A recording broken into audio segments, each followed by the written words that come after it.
ang bagong simula.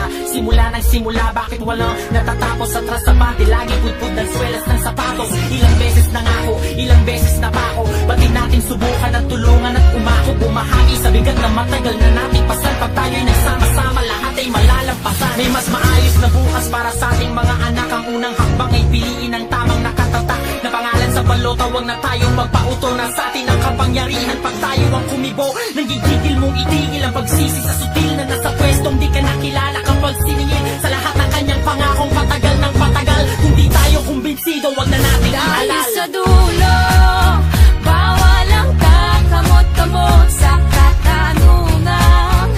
Harap-harap ang iabot, sinong pinili? Pag ang tinta ay humalik sa daliling siyang ginamit at nagturo, ang nawala ay maibalik. Dapat tama sa isip at sa salita, dapat tama, lalong-lalo na sa gawa. dapat Sama-sama tama, natin itama ang mali, ang bayan natin makabangon muli. dapat tama, Sa isip at sa salita, dapat tama, lalong-lalo na sa gawa.